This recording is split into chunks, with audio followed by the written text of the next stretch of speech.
Hi guys! It's Tuesday afternoon and my husband requested maha blanca. So, napasubo na naman tayo sa kusina guys.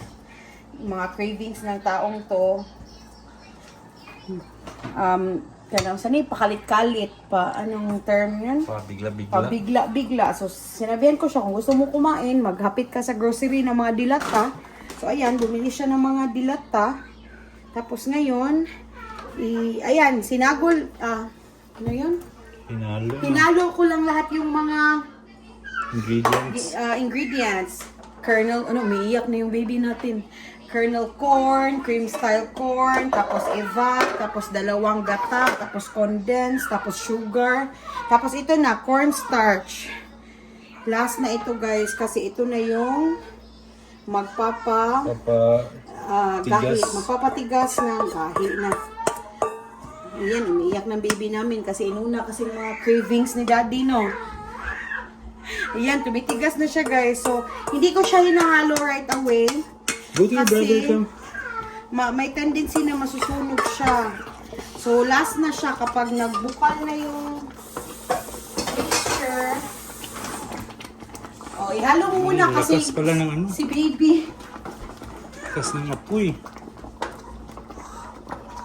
Maha blanca. Kinuha lang namin sa internet ang recipe. Kasi gusto kong kumain ng mahaba. Tapos may mga gatas at gata kami dito sa bahay na hindi ginagamit. Sabi ko, why not gawin natin tong maha. Hindi, may nakita ka lang nagre-reels ng maha. Ako na mag-mekos-mekos. Ayan. Ayan siya. Palaputin na muna natin siya guys. Pagahiin, patigasin. Yan, tigas na naman oh. Tapos, ilagay na natin sa molder. Tapos, magdidikdik kung meron kaming mani. Ano tayong mani dyan? Yung dry na mani? Magdidikdik ako ng mani for toppings. Ayan, madali lang naman din magmaha. Kasi i-mix mo lang lahat ng mga nasa lata. Tapos, cornstarch. Hindi ko, yung supposedly, isang can ng condensed tsaka isang cup ng white sugar ang ilalagay para pampatamis. Hindi ko ni 1 cup ng sugar kasi perfect. Ayoko ng sobrang matamis, guys. So, ayan. Almost done na ito. Maybe 5 minutes and it's done. Sarap na yan. Ang dami. Ang dami. Baunin ko na lang sa work yung iba na. Dumami siya. Hindi, may pupuntahan naman tayo sa Thursday. Dalhan din natin si ate ng sige. konti. Kasi, ewan ko ba, madami yung nakita namin. Kasi may recipe ako. Ayaw niya kasi daw medyo mas mabasa yung recipe ko. So, hindi ko alam kung anong kulang doon sa recipe ko. So, itinry namin itong nakita namin sa internet na recipe. So, ayan, medyo thick talaga siya guys. Oh. Parang perfect talaga siya. Ito lang yung hinahalo namin, yung puro nasa can. Puro can, pati gata can. Gata can, angel, tapos tong corn. Yan, tapos, ano ito kami? Condensed milk. So, yan. Tapos cornstarch. Yun nga lang kapag nagmamahak ka guys, mapapasubo talaga ang iyong mga muscles. Kasi kailangan natin siyang i-continuous mix para hindi siya pumilit. Pumilit? Dumikit. Ay, hindi ko na alam magtagalog. Ano na bang nangyayari? What happened to mommy? Where's the baby? Oh no, nalibat dad. Hi, say hi. You want to eat maha, nak? You want to eat maha? Ha? You want to eat maha? Nalibat mo ka, uy. Wait, siya maha. Pakanunin akong maha ni Bi. Pakanunig maha ni bataan eh. Kaya apil-apilon, ha? La la la la la. Oh, say hi, vlog. Say hi to the vlog. Vlog. We're making maha vlog. Oh no, i-mix na ni Mami. So, I don't know if pwede na to. Konti pa, siguro 1 minute. Tapos lagay na natin sa container. Excuse me sa mga tubo-tubo na ko, guys, ha? Kasi kapag nagluluto ako sa oven, nilalagyan namin ng ganito para hindi umamoy dito sa loob ng bahay. Oh my goodness! So, kaya may tubo kasi nagluto ako kagabi ba yun? Yeah, hindi ko pa natanggal. Detachable yan. Invention ni Daddy. Kasi dyan lumalabas yung usok eh. Oo, so ayaw namin yung Tapos, usok. nilagyan ko na para diretso na siya dun sa labas. Kasi sa hindi bintana. masyadong humihigop yung ganyan namin kapag nagbe-bake. Lalo na pag winter, na-frozen yung ano dun, yung flapper niya ba? Sa labas, no? Kaya hindi lumalabas yung amoy. Eh, hindi lumalabas yung amoy. So, I think okay na to, Daddy. Okay na yun, lipat na natin ng Lipat ano. na natin na bowl ng kuan, lalagyan. Yung lalagyan yan, no? Wow. It's big, I hope ka ng ano siya, ano, solid siya ba? solid siya, ano. Ah. I-manual lang ako, guys. I-manual ko na lang. Ano, bakit mabigat?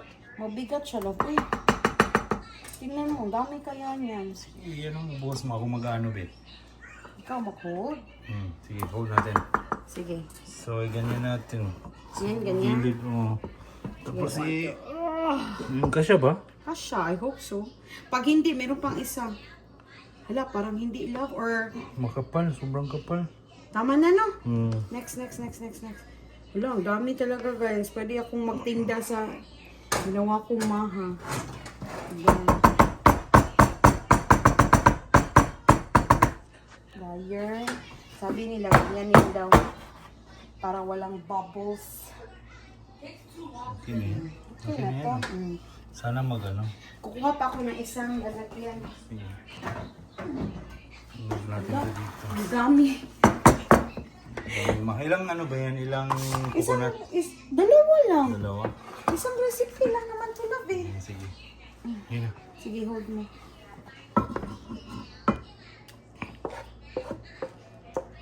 Madami talaga. Perfect pala ito pang yung pang party. Itong recipe na to. Kasi marami kang magagawa. Dalawang ganito, guys. Dalawang Pyrex na lalagyan. Ayan. Ilang liters ba itong lalagyan ko? Okay na to. Okay. Okay na. Okay, Mara. Try mo nga, Daddy. From my hand. Yung tamis. Sakto lang. Hindi ko kasi siya tinamisan Sakto lang, lang. oh. Ayoko nang matamis na sumasakit yung... Lagyan natin ng ano, ng Lagyan na peanut. natin ng peanut. Peanut sa top. Peanut sa top. Oh, Sige, kuha ko ng peanut. Sobrang bright itong husband ko, guys. May peanut daw kami. Wala kaming peanut na Pero ano, ganito pala yung peanut namin. wala nang peanut na balat. So, Diyos balat ko. na. So, ang Dito na ending, lang, magbabalat kami ng magbabalat peanut. pa siya ng peanut. Tapos dudurugin pa namin. Wow. Okay Dun lang. andun ka na sa grocery kanina. Bumili ka sana ng peanut, love. Okay na to. Dahan-dahan ba? Ang tagal pa niyan. Pakain nga isa. Ayan, na lang. Ayan, oh. Ayan, yung binabalatan niya, guys. Kailan pa kaya ito matatapos? Baka lumamig na yung maha ko. Tulungan ko na lang siya, guys. Bayanihan na lang to, guys, ng pagbalat kasi. walang ano eh, walang mani, ibang mani. Ito lang yung mani namin. Masarap kasi yung maha pag may mani. Akala ko meron tayong mani kasi sabi mo, sige gawa tayo ng mahalap kasi may mani tayo doon. So, ito pala yung mani niya na, ito pala yung kind ng mani na sinasabi niya, guys. Hindi ko naman alam na kailangan ko pa palang balatan. Kunti lang naman kailangan. Sige, mag-enjoy na lang tayo sa pagbabalat, ano. So, by the way, medyo gumaganda na yung panahon dito sa amin.